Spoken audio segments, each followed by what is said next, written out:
Hello, and welcome to the Healing Dreams Project, exploring projective dreamwork for your health and wholeness, with hosts Billie Ortiz and Dr. Royce Fitz.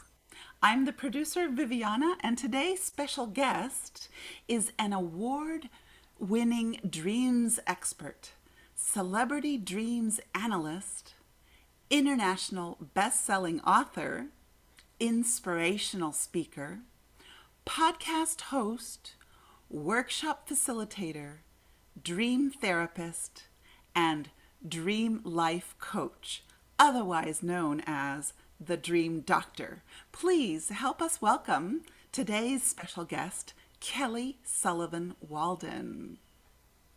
Hello, Kelly. Hello, Viviana, Royce, and Billie. It's such a pleasure and a Thank dream you. to be with you all. Thank you so much for inviting me into this sacred space with you all. Thank you Mhm. so much. It's You're so great to welcome. see you, Thank you. Kelly. So great to see you, Kelly. We always start out with asking how in the world did you get involved with working with dreams? What was the initial It's impetus? it's such an interesting. I was just on the phone with somebody before this, and I was talking about a dream that I had just recently that kind of nods toward my whole journey with this. I'll tell you Mhm. the dream first because it's just such a rando. Endo. It was very much like a sleepwalking dream. I was working, and in my dream there was Mhm. a sense of struggle and this sense of frustration that I wasn't getting done as much as I thought I needed to, and I was feeling kind of like just stressed. And then there was this, oh, wait a minute, but I did get this endorsement for my next book from Dick Clark. Ah, So in my dream, I American was, Bandstand. Yes. and I'm mhm. thinking, I didn't really want his endorsement. I didn't need his endorsement. I mean, I like him. He's fine, like fabulous, but interesting. And it felt like it was an important enough thing to feel like you should feel good about this. You should feel accomplished that you got this, even though it wasn't what you were looking for. And so I woke up feeling kind of satisfied, but curious. Um, Mhm. and what I was just sharing, and maybe we'll unpack this deeper. I'm sure there's other layers, but we were talking about how, like, at this moment in my life and in my career, there's a lot Hmm. of wonderful things that are unfolding, but this whole path that I'm on, I didn't seek out. I was wanting to be an actress. I was Hmm. pursuing, Mhm. I was knocking on all kinds of other doors until my knuckles were bloody and those doors just weren't opening, or they would open and it would be like, ew, all this work for a stupid horror movie or for a movie that no one's ever going to see except, like, really, I'm trying so hard, struggling upstream to make these other things happen. But this world of dreams, this publisher, I was writing another book about goddesses, and she said to me, you know, you talk a lot about dreams, nobody's really biting on this goddess book. Why don't you write a book about dreams? And I said, that's just ridiculous. Yeah, I dream, and I dream a lot, and I think dreams are amazing, Hmm. and they're important, but doesn't everybody? Isn't that just a duh? Right. How? And she said, no, no. And there's not been a single conversation that we've had over the last, whatever, a year, that we haven't brought up dreams and that it hasn't led to something interesting. And I think about the conversations lately. I think you've got a very empowering way of looking at dreams, especially the dreams that one might categorize as nightmares or horrible dreams, or let's get rid of those dreams. You have an interesting take on that. I want to encourage you to write a book about that. And I just it was ridiculous. I told my husband Dana about it, and he was like, yes. And he's Mhm. somebody who is Mhm. kind of the king of no. Mhm. So when he Oh, says yes, I'm like, wait, how are these people seeing this thing that I can't see? hmm. But okay, fine. I wrote a book proposal about what I would do if I was going to do this, but I wasn't wholeheartedly into it. It was just like I was being a good girl and just kind of following the breadcrumbs fine. And I ended up getting a pretty substantial book deal with a big publisher, and Wow. the book was very successful. It was called I Had the Strangest Dream. It was the Dreamer's Dictionary for the 21st century, which I know in dream circles is kind of a no-no to have a dream dictionary, but I say in big bold letters many times, your first impression, you are the best dream dictionary you'll ever have. If you're about to throw your dream away, before you do that, maybe check out some of these symbols here and what they could mean, but always defer to yourself. But anyway, that book, when that book came out, it led to all these conversations. I was invited to do all these things. It was like this royal road, as Freud would say, like kind of opened up for me and has continued to. But I feel like I'm Mr. Magoo. I'm walking in blind. I cannot control it. Every time I try to, it's like something just drops or breaks or so it's like, okay, just follow the lead. I mean, that's, and there's the whole background where I had tandem dreaming with my sister. A lot of people who've seen me interviewed before have heard me talk ad nauseum about that, but that's part of my earlier attention and interest in dreams. But as a professional, that's kind of, I came in as Mr. Magoo, being endorsed by Dick Clark, who I wasn't really looking for, but that's a door that's opened. And I'm like, okay, I guess I'll go through that door. So that sort of leads me to you. Wow. So this dream that you had about Dick Clark is a recent dream? Yeah, just from a couple nights ago. And I find it very fascinating that you used Mr. Magoo. Was he a part of the dream? Oh, no. Mr. So Magoo? Mr. Yeah. Magoo was not a part of the dream, but it's just how I feel as That's an how archetype. you feel, right? Yeah, I needed to clarify that because both are very interesting images, energies that we carry. Yeah, thank you. What a fascinating story. And how you didn't intend, and yet the dreams called beyond what your own yearnings were. Yes, and now I would say that I've caught up to a certain degree where I'm continuously inspired and blown away. I mean, just having come through this Dreamwork Summit with the Shift Network that Billie is a part of has reinvigorated and taken my passion for dreams to another level. So there is a passion. I do care about dreams. It's not like I don't care about them. I do, but it's not, but I'm kind of wired. And we were talking before we started, as a Leo, I have a lot of yang energy. Like I can climb all the mountains I want, but that doesn't serve me here at all. It's much better when I access my yin nature and I just allow myself to follow the guidance, follow the breadcrumbs, and trust implicitly that life knows what it's doing so much better than my little small logical egoic self. The waking life self. Yeah. Yes. You mentioned the Dream Summit and Billie being a part of that, and you all are being, and we will put that information in the show notes, and we'll talk more about it. Correct, Billie, later as we get going. Yes. Yeah. Well, I mean, we can start talking about it now, and then we can go back into dream. I mean, well, I had a quick. I have it all out of order. It's dreams anyway. You can tell me no. So this is Dreamer's choice and Viviana and Billie's choice. But I have a quick projection about Dick Clark. Oh, great. Yeah. So I have a little story. Many years ago, I was involved in Farm Aid. And still have been to some extent over the years, and that's a different waking life story. But I went to Farm Aid in Indianapolis in 1990. What is Farm Aid? Yeah, Willie Nelson and John Mellencamp created this inspiration, actually, from Bob Dylan, who to deal with the agricultural small farm crisis. Anyway, Dick Clark, of all people, became one of the primary hosts, American Bandstand, and rock and roll, early rock and roll, this Philadelphia boy who became central to this powerful, this beautifully advocacy energy for small farms. And so he was, in his waking life, or in his alive state, physical alive state, was very endearing and passionate about this.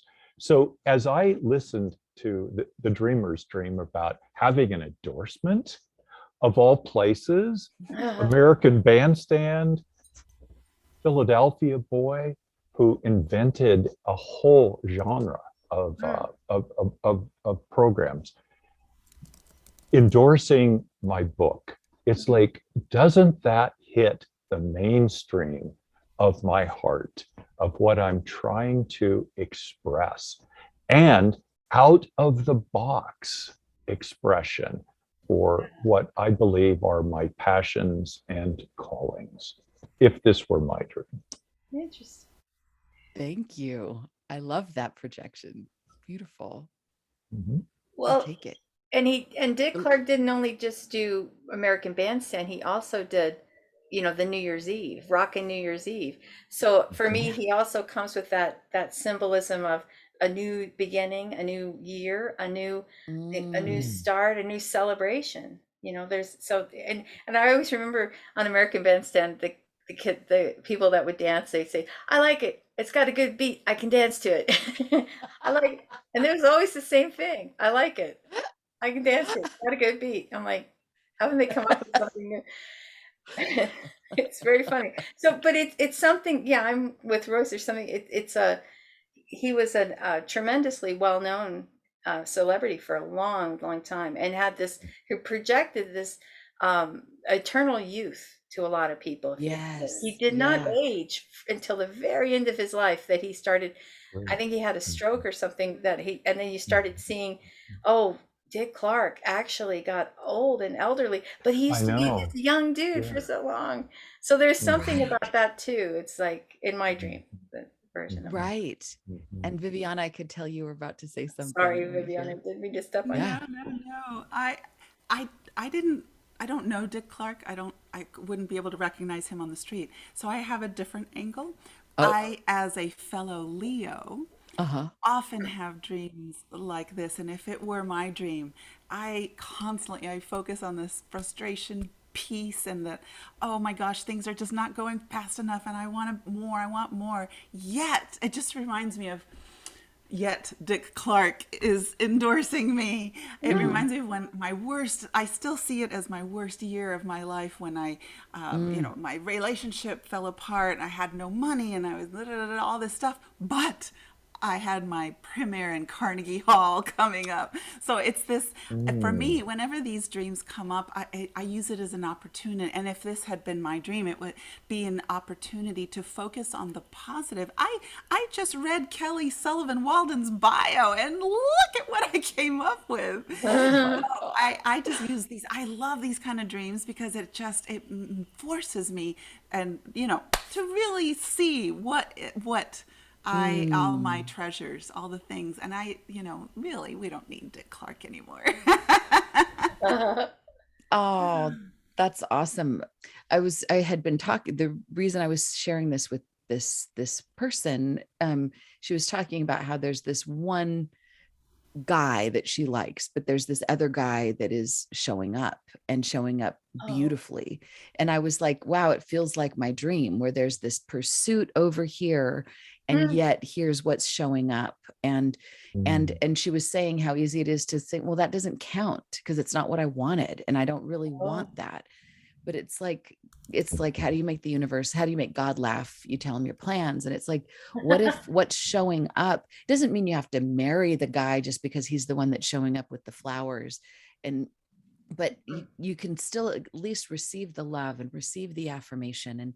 And so you're not left feeling empty. I think it feels like this is a deeper truth that we're never left empty. There's always something. And can we just have the eyes to see it? And can we get fed on what does show up? And so, I'm obviously practicing or trying to practice what I preach. So there's that. We never have to be. And what if we could trust where that leads? And I'm grateful that it's following my dreams has led me here, which is so much richer. It's just not what my ordinary senses, what I would have gotten from the media that was informing a lot of my youthful projections of what was supposed to happen. So it's like, let's just trust life. Life is always showing up perfectly. Mhm. I think it knows what it's doing. Go ahead, Billie. I love that that phrase, we're never left empty. I think Yeah. that's a brilliant one to hold on to. It's like, and this, and what you said about, I find the person dreaming about the man that I don't really feel that I'm in love with. I'm dreaming about, I want to Yeah. be in, I want this other guy to show up in my dreams. This is the thing that I repeat over and over again to so many people. Our dreams are limitless and they can show us anything they want. So why did the dream choose this particular character to show up in my dream? So even though it's not what I initially had hoped for, there's some Yeah. gift there. There's some incredible gift. And if I honor the dream and honor the symbols in the dream and say, well, this is what this infinite source of wisdom was able to send to me, then I have to respect Right. it completely. It's like it's not like it's, a lot of people say, well, I know I'm dreaming about this because I saw that horror movie last night and that's why I had this dream. And it's like, well, yes, and why Yeah. did the dream decide? The dream, I Billy have such tremendous respect for the dream symbols in that way, especially if we have like recurring symbols. And I think to myself, well, this is the only way the dream has found to show it to me. It just has to keep repeating this over and over again until I get it. Because like I said, it Yeah. could show me anything at once. So Right. And I think about even just like the metaphor we've all heard about the guy out on the boat in the middle of the ocean saying, okay, God's going to save me. And there's this helicopter that shows up and he's like, no, no, no, I'm waiting for God to come get me. And then there's this big ocean liner. No, no, no, I'm waiting for God to come get me. And all like, these things. And finally he gets, he dies and he's like, God, why didn't you get me? I sent you the helicopter. I sent you the blah. And it's like, we just didn't right. have the eyes to see it. So this feels, I'm covered in chills right now as I say it, because what seems like maybe a silly little dream about Dick Clark endorsing my book. It feels like it's exactly that. And Yeah. it's when I can plug into trusting what shows up and allowing it to feed me, allowing it to guide me. I'm just so much happier. And if I do push because I have the energy to push, I might get some of what I want, maybe, but it will slip through my hands. It won't last. And the effort that it takes is exhausting. And there's this sustainable energy that is much more graceful, much more fluid, that's always here. So it just feels like it's a big human conundrum that there's a solution for. And it's also very personal over here. So So, dreamer's choice, Kelly. And I'll ask this in the projective Mm. manner. I'm curious about who Dick Clark is to me. What part of me may be similar to Dick Clark that perhaps I'm not mm. embracing and taking in yet.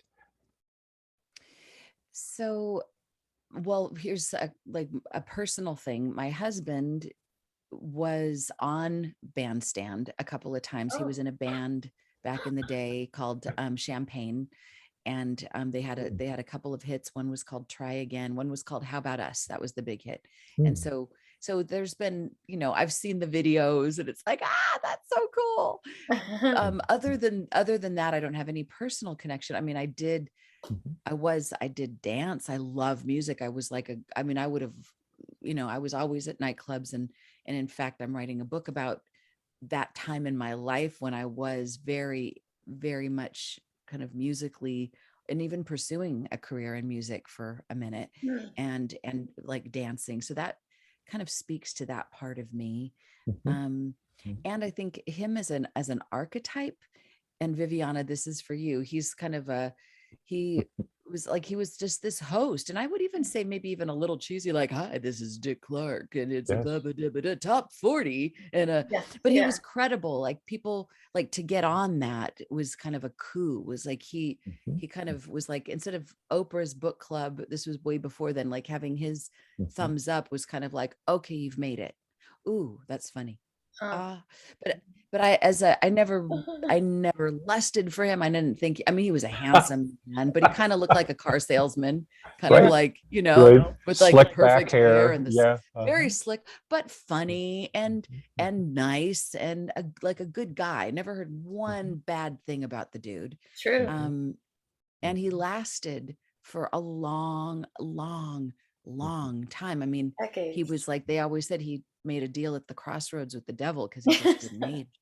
I know. So those are, Mhm. but so it doesn't feel like he's one of those beings that I ever like really sought out or would ever think put on a pedestal. But yeah, he's part of the zeitgeist, part of my growing up, sort of, and thinking that he's somebody who endorses people, and when he does, that's a good thing. So Yeah. those are my thoughts. Thank you. Yeah. We all have such similar projections onto him because he's very generic. He was a generic dude, and he had, but it was a symbol of success. I have made it. If my band is invited to American Bandstand, or it is the symbol of, at that era, was like, like you said, I've made it.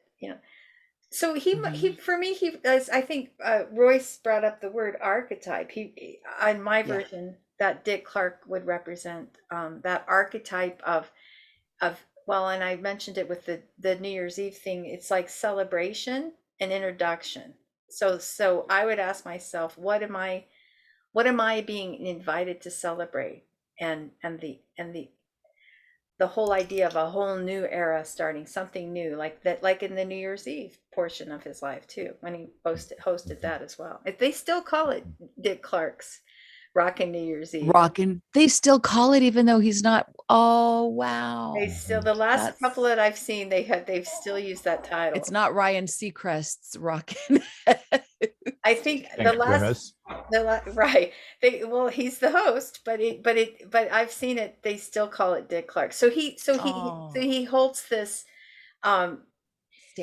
standard and something archetypal for all of us, because those of us who grew up here in the States watching Bandstand so often, it was like, what's the latest music?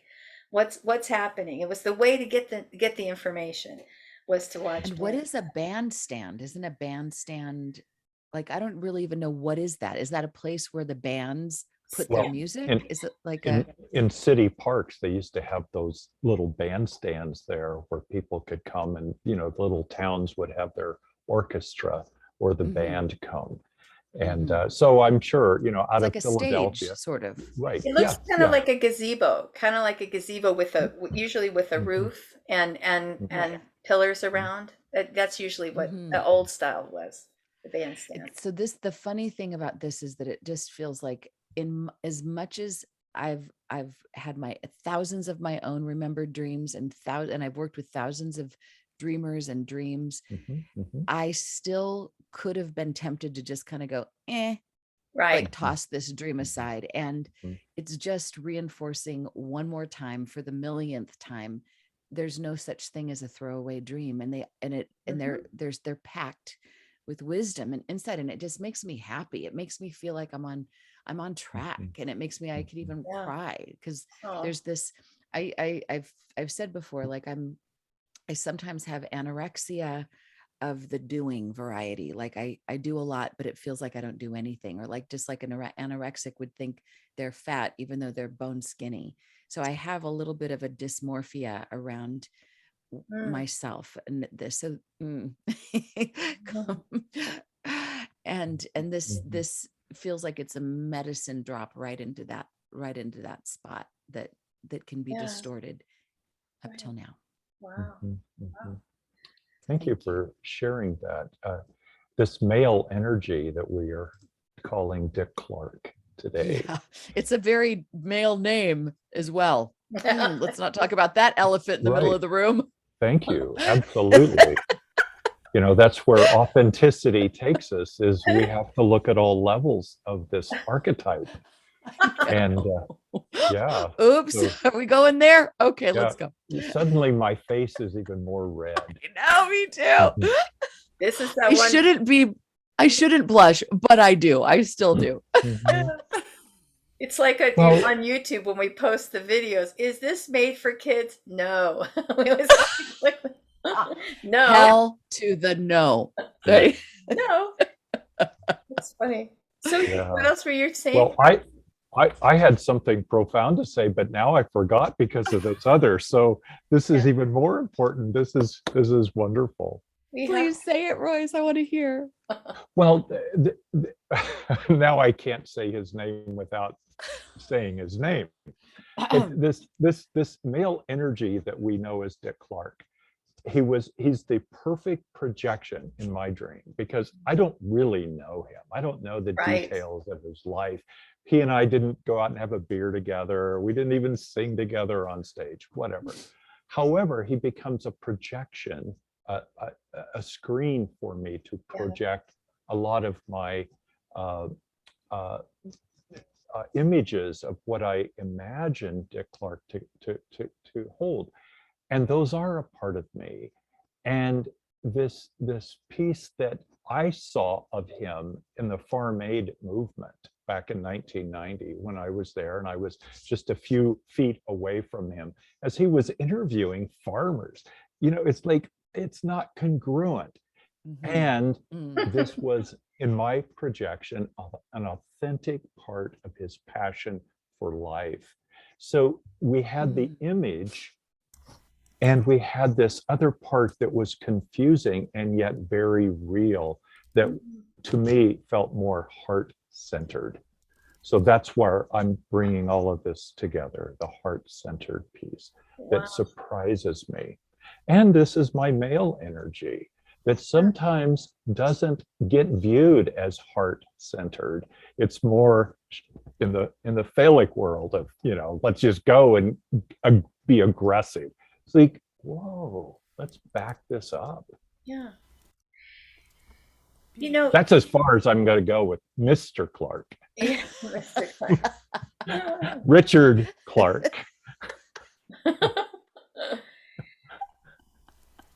Go ahead, Billie. Follow that. I know, really. What could it?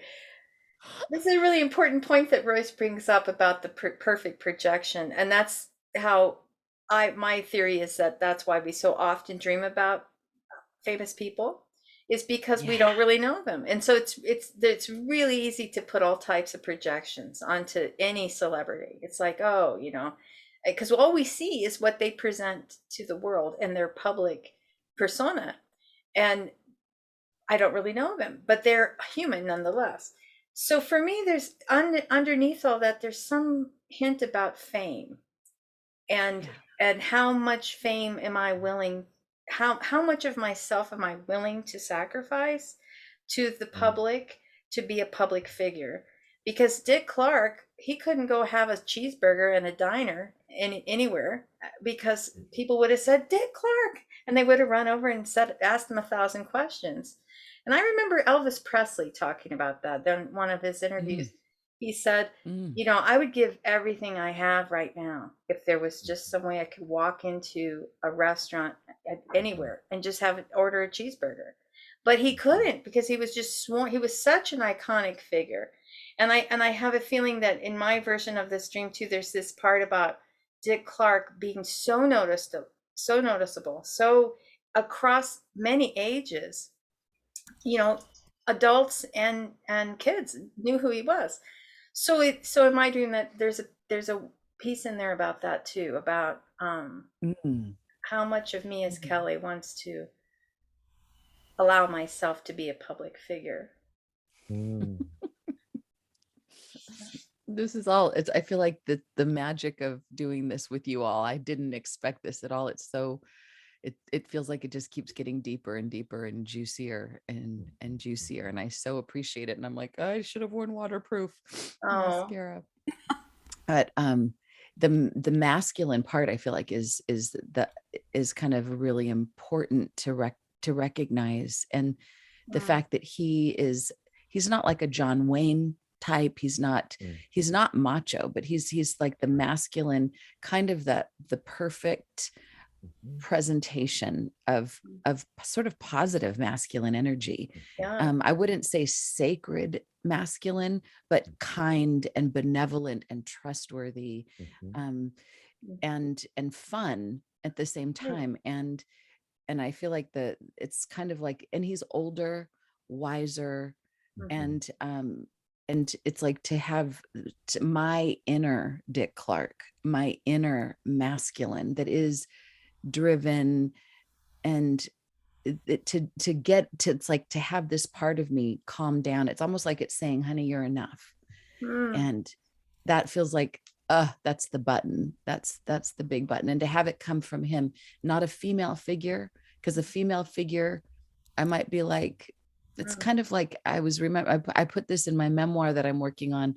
There was this moment I remember my mom was so loving, and I told her, thanks. I appreciate you love me, but I really love Dad more, because his love, like if he loved me, and he does, but his love meant more to me because I had to earn it.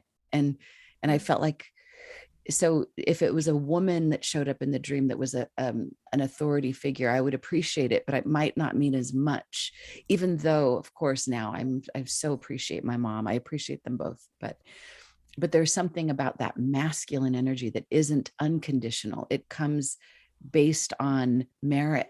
It's not just like, here, you get it because you can breathe. Everybody gets a trophy. It's like, so yeah. Okay. I'm getting high on this dream that I almost tossed out. Well, I have a little question. Yeah. What part of me in this dream that I had wants to know where in my growing up years did I not feel like I had or got enough attention? It only because now this stamp of approval from this man that he's telling me I'm getting enough attention, but I just wonder, it just makes me ask to myself, where did I not receive, or was it the fact that I had to earn, or do I feel only worthy when I've earned the attention? yeah. Wow, I didn't expect to be going so far. I feel like I'm going to have to send you all a check after all of this. And I want to answer that, but I hear Royce. This is Dreamer's choice. So it's up to you how. I choose to flow. I'm always good. better when I say yes to the flow. So if it's okay with you guys, as a Leo, I feel like I'm always nervous that I'm taking up too much space, that I'm making it too much about me. So I'm always a little bit like, but hey, it's your show. So I'm in your hands. Mr. Clark endorsed you. So go ahead. Hey, yeah, give me that bandstand. Give me that mic. Yes. Please. Oh God. Okay. So Viviana, you were asking, like, where did that need for that come from? What, I don't know if this is the exact answer to the question, but this is what popped up. It feels like I had attention. I was the first child. I was the first grandchild. I was the first, so I got a lot of attention. But it was like in, let's say, junior high school, when that attention got me hated and death threats and name called. I mean, called a slut, a whore, a bitch. Sorry to all the parents with kids that want to, cover their ears or whatever. But before I had ever even kissed a boy, I was all these horrible things. And so it was a tension that wasn't wanted. And there was some part of me that always thought later, like, and this is of course the compensating mind of a young being, but it's like wanting to have, like, feeling powerless. I mean, I figured out how to not get beat up by pretending to be tough myself. And I did all these things, but it was kind of like they wouldn't treat somebody that they respected the way they're treating me.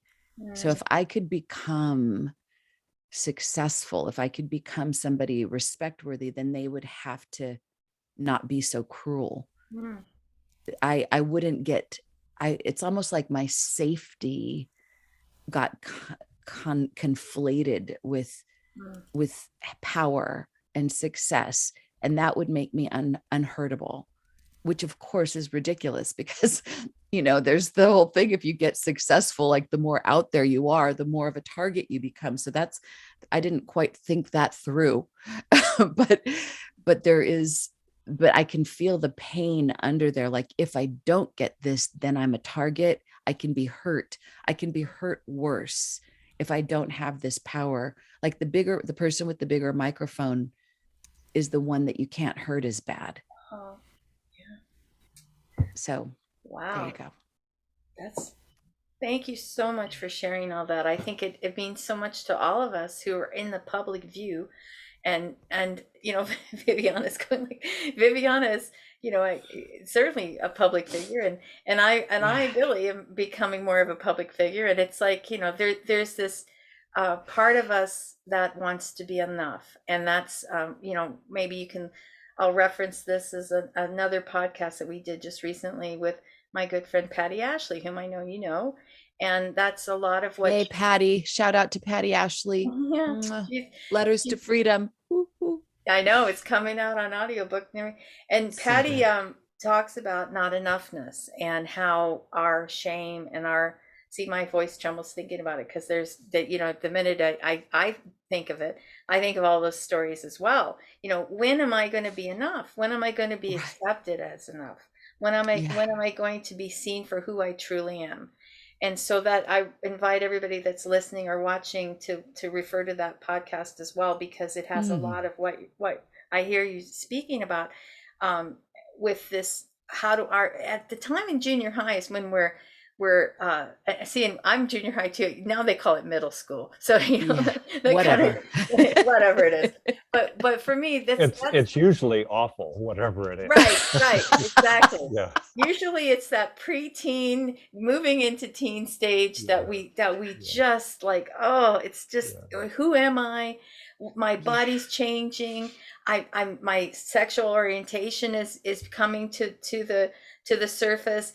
All these confusing things, and it's so unfortunate that so many people are treated as you're relaying. It's like, that's the time when I'm bullied and I'm criticized, and maybe it's something so it's all about self-identity and who am I, and so my version of it after hearing that story is that this dream that I almost threw away is helping to heal myself in all those aspects, from way back to the middle school part of me, way back to the part of me that didn't even know which direction I was going.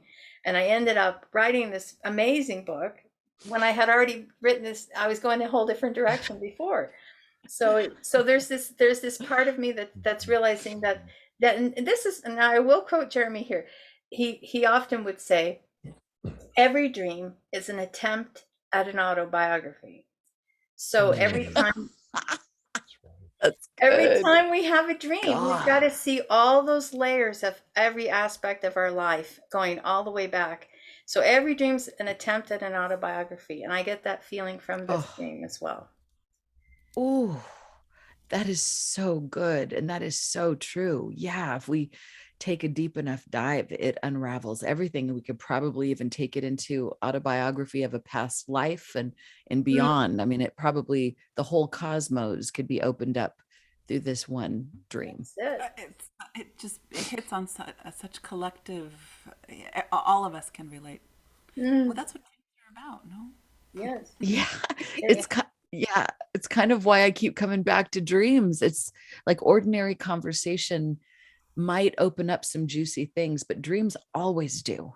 It's kind of one of those reliable things that it just never lets me down. I can't think of a time that a dream has ever just been like, that fell flat. There's nothing there. All right, move on.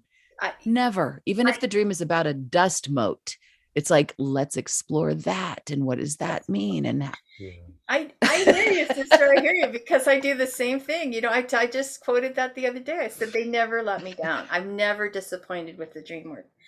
There's always something that unfolds that I, as the dream worker, am transformed with as well, because the work goes mutual. And that's why we work, try our best to teach about the projective method, because as I'm saying, I'm really talking to myself as well as the dreamer. So thank you so much for being so open and honest and vulnerable and transparent to allow others to learn about projective dream work. That's our goal with the title Healing Dreams project is the healing that's connected to the dreams is what's so important.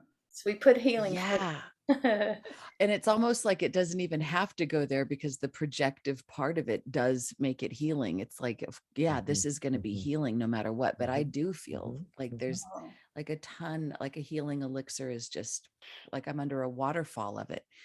And I didn't expect this. This isn't just a talk about dreams. It's kind of like, let's just dive in and be inside it. So thank you for providing this space. And this is rare in my world. I mean, in a dream group, this is what happens, but doing some kind of a podcast or a show, it's usually doesn't go this far, very seldom. So right out of the gate, I think you guys are onto something, and I really appreciate this. I appreciate your using the idea of diving in when you have on your wallpaper the water, and when Viviana in her background has underwater photography, and how this does represent, and for the listeners and all, you know, us who are with you in these dreams, Kelly. This is a way for the listener to have their own movie about what you have shared, because we do have our own movies. When I heard you talking about your early life and how much attention you got, my version of the dream went into what I didn't feel like I got. And it's like, oh, wait, she's talking about, she got a lot of attention. And in the irony of life, the pain and the woundedness of life, if this were my dream, all of this attention also made me a blank screen for the hostility and the woundedness and the neediness of others who would project upon me what and not like me because I was getting this attention, and how an upside down, a blessing of becoming nourished early in life, turning into the feeling of being wounded and being attacked. How crazy is that, and how normal in our world is that? I don't know if there's time to add a little cherry on top of this. We have there time. there was one of the girls who's now a woman from back in junior high that was, I would say, the ringleader of so much of the unkindness and cruelty, and I hope she never sees this. P.S. And if she does, I hope it becomes a healing thing. But she reached out to me because she herself was having dreams, and in our session, which I did for her, it opened up this conversation about the autobiography of her, and it brought me back to back then, brought her back to back then, and what was happening in her life at the time of her cruelty to me.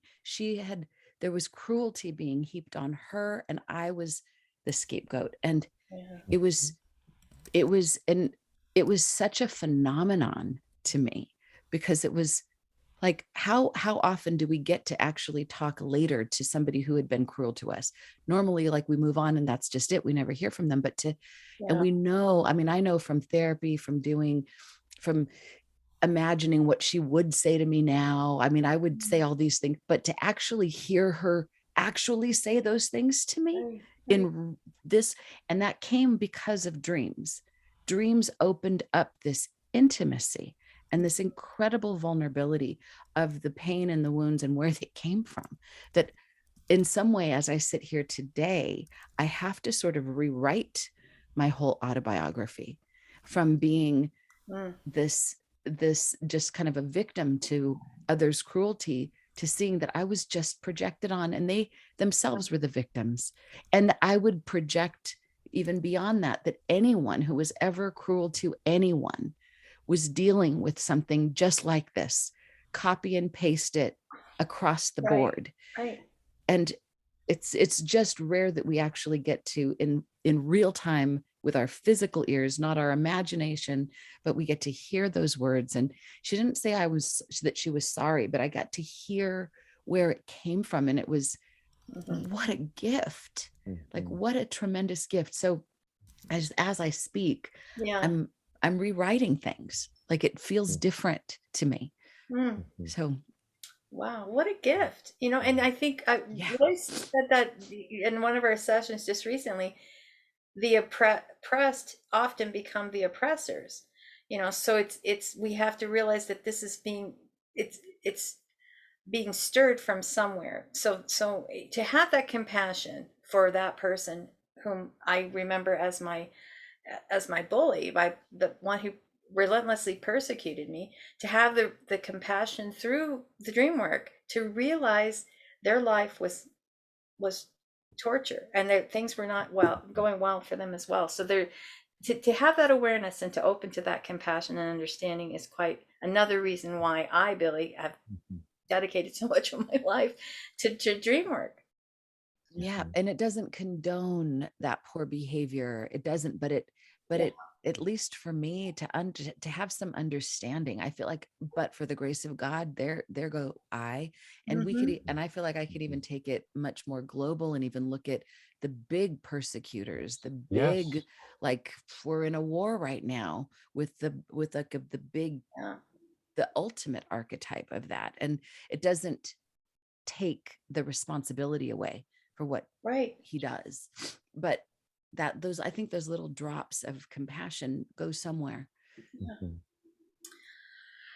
Wow. So if this feels like a good time for you to switch gears, maybe we can move into some other, absolutely. Dreamer always gets the final word, though. That's one of the important things. So you tell us if there's anything else we need to help you wrap up, or that you wish to talk about, then we'll bring it to an arbitrary close, as we so often say.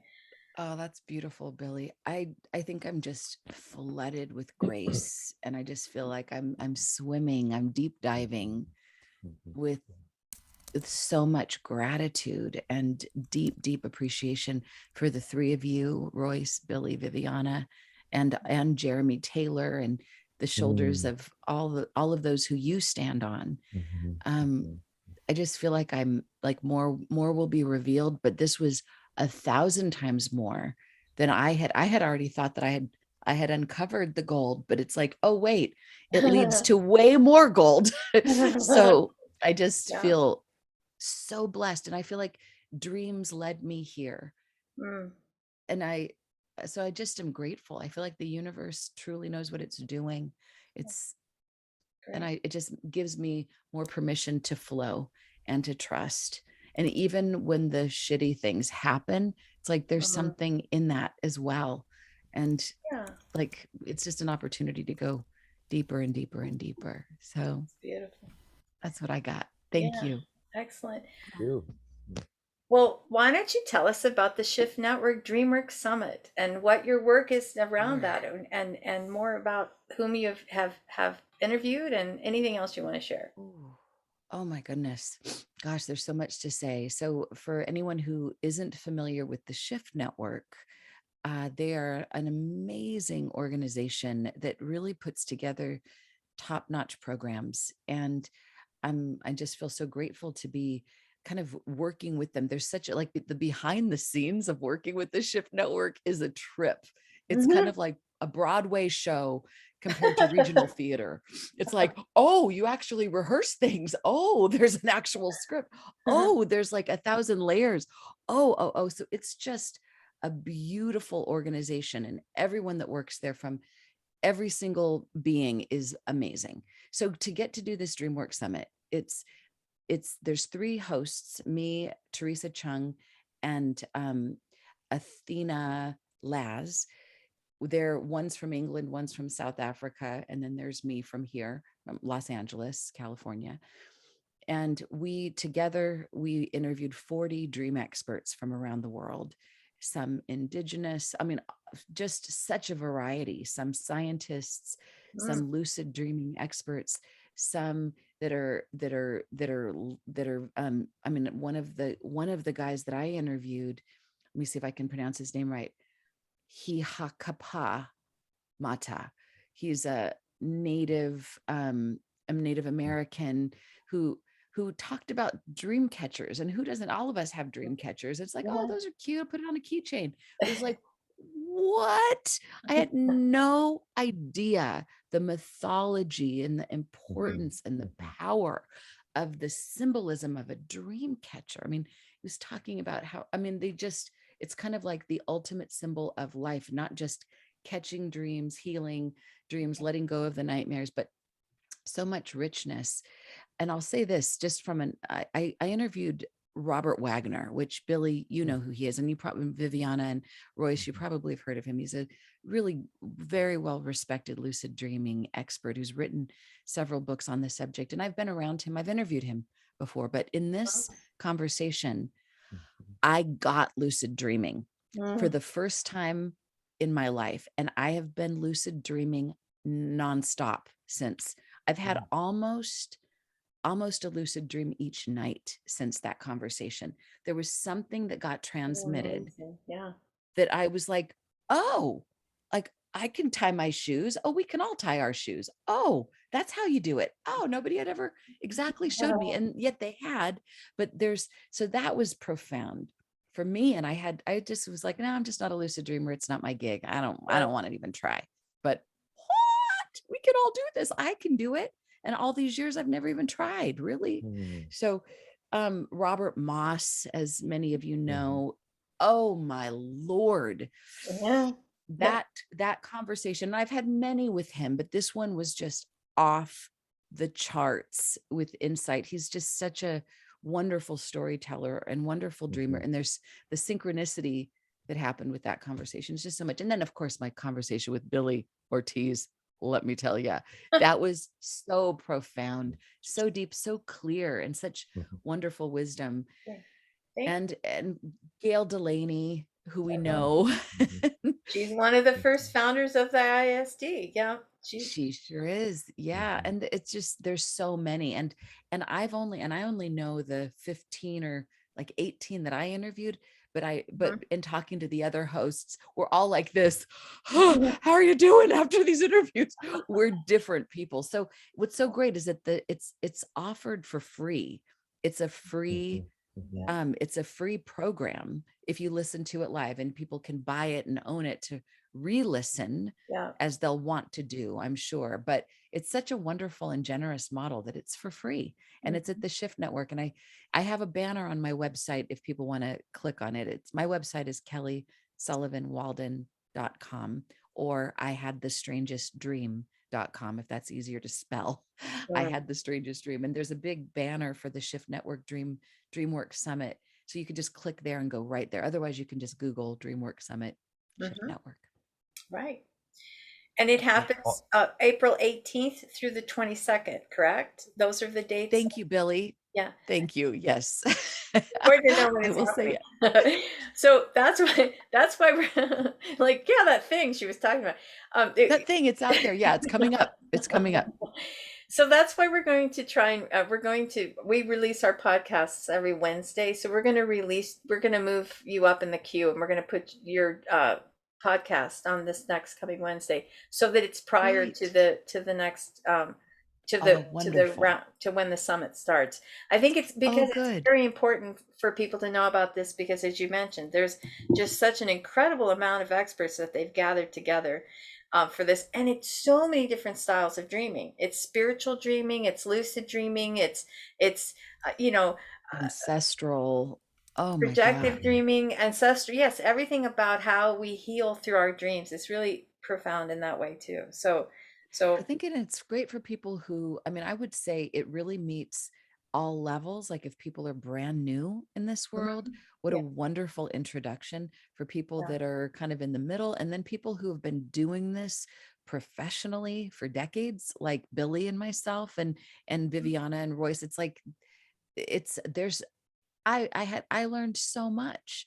So it really, I think it meets us all. And it just feels like it's actually a sign of the times that we're in, because I was talking to my sister, who is my lucid, like my tandem dreaming partner. She's in Puerto Rico right now, and we were both talking. She was talking about how powerless she feels about this war going on.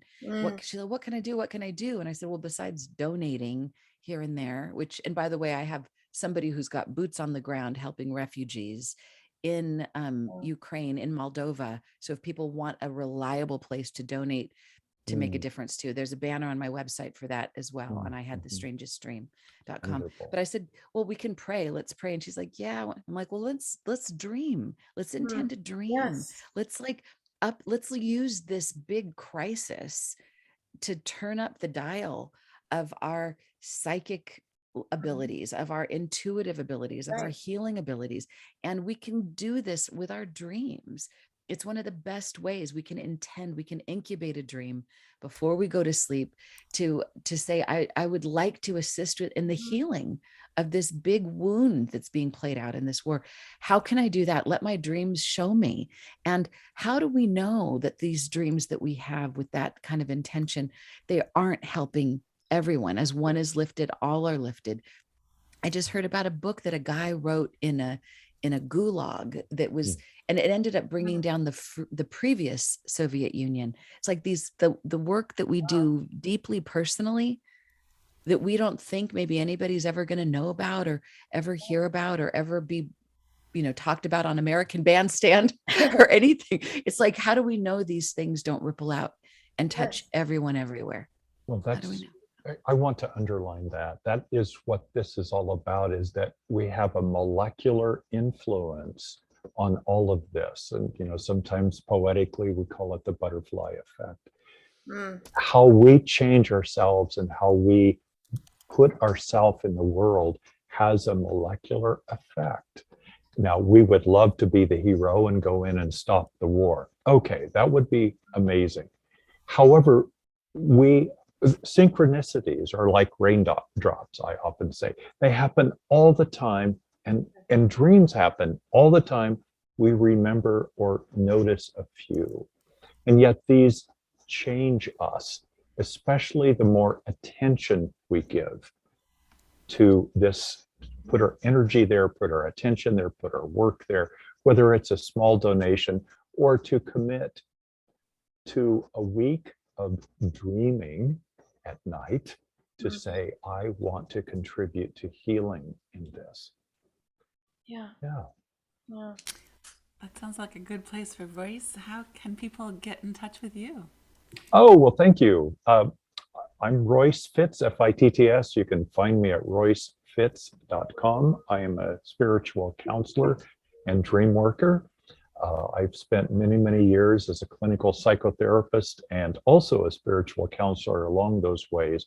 And in recent times, I'm focusing much more in the area of meaning making, creativity, healing the inner self in ways that primarily express or come to us through dreams. So thank you. All right. Beautiful. And Billie? Hello, you could reach me at wakeuptoyourdreams.com, and I host several dream groups throughout the month, some on the evening, some in the afternoon. You can click on my calendar there and see what the next ones that are coming up.